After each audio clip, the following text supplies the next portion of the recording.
Hi, this is Gecko Mayhem. This is another Godforge video.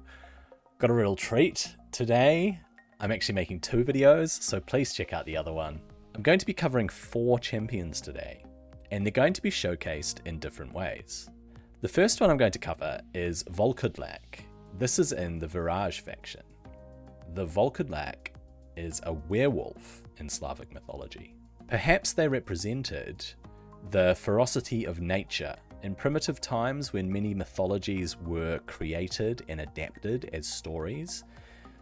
The common people would have tried to reason with why things occurred, and anomalies and strange events perhaps gave rise to this idea that nature itself is so ferocious. And there was also belief about sorcerers and witches and spells and curses and things like that. It was also said that a powerful sorcerer could shapeshift into a Volkudlak, or perhaps someone might be cursed by a witch or a sorcerer to become a Volkudlak.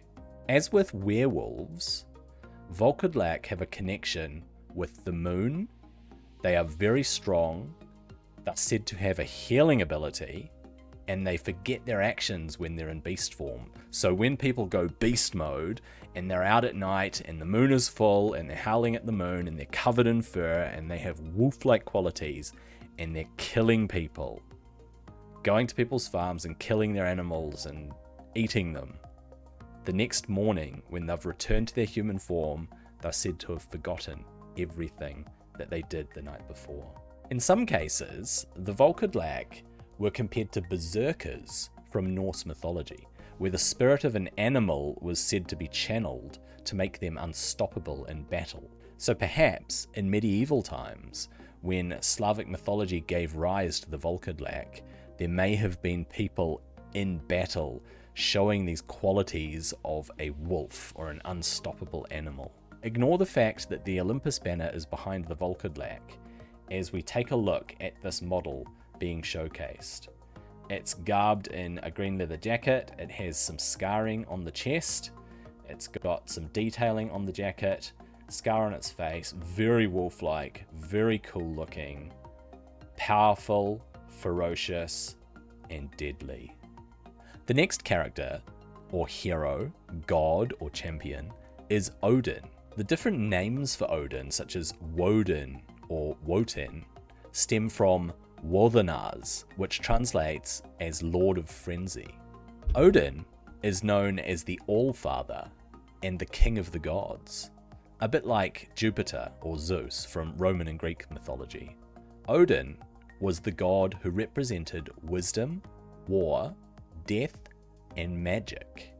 He was known as a powerful sorcerer as well as a powerful warrior. Odin is known as the patron of fallen warriors, and when warriors died in battle, they were led to Valhalla by Odin himself. He is often depicted with one eye, a long beard, and his spear Gungnir, which is said to always find its target. Odin rides an 8-legged steed named Sleipnir. Odin is also known as a wanderer. He's constantly seeking knowledge and wisdom which are connected to poetry, and it's said that he gave humankind runic writing and a passion for poetry. Turning to the showcase now, I'm not exactly sure which skill it is, his A1, A2, A3, or whatever they're calling the skills, but it's called Ragnarok Portal, and I think you're gonna like it. How cool is that? He summons a massive portal and blasts everything in a big radius, and there is rock and there is molten lava. Let's now turn our eyes to Set, also known as Setesh. Alright, who's this Setesh fella? That's a good question, Jack. I think I'll let Daniel answer it. Otherwise known as Setek, Set, Seti, Seth, ancient Egyptian god of chaos, embodiment of hostility and outright evil. Set was also the god of deserts, storms, and violence. In the stories, he was said to have murdered his own brother, Osiris, who was later resurrected.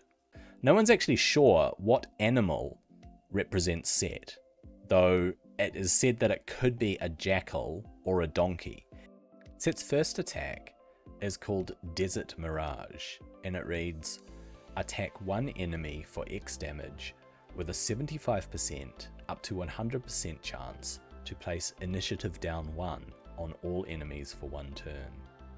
The second attack is called Jealous Retribution, and it reads, attack one enemy for X damage, then has a 50% up to 75% chance to steal a random buff.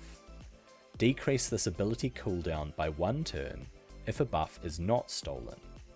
This third ability is called Seeds of Chaos, and it reads, attack all enemies for X damage with a 50% up to 75% chance to place Despair for 1 turn, and a 75% up to 100% chance to place Accuracy down 2 for 2 turns. It's looking pretty cool. Set's looking pretty cool. Tutankhamun, also known as Tutankhamun, or King Tut, was actually a historical figure. He was a king that lived in ancient Egypt. He died very young and was buried in a royal tomb. This tomb was discovered in the Valley of Kings in Egypt in the 1920s by an archaeological expedition. There's a bit of mythology surrounding the discovery of the tomb. They say that there was the curse of the pharaohs because people connected with the expedition mysteriously died. Tutankhamun's name is a reflection of a return to the classic Egyptian pantheon, where Amun was known as the king of the gods. He was also the god of air and fertility. Let's take a look at Tutankhamun's skills in Godforge. This is his first skill.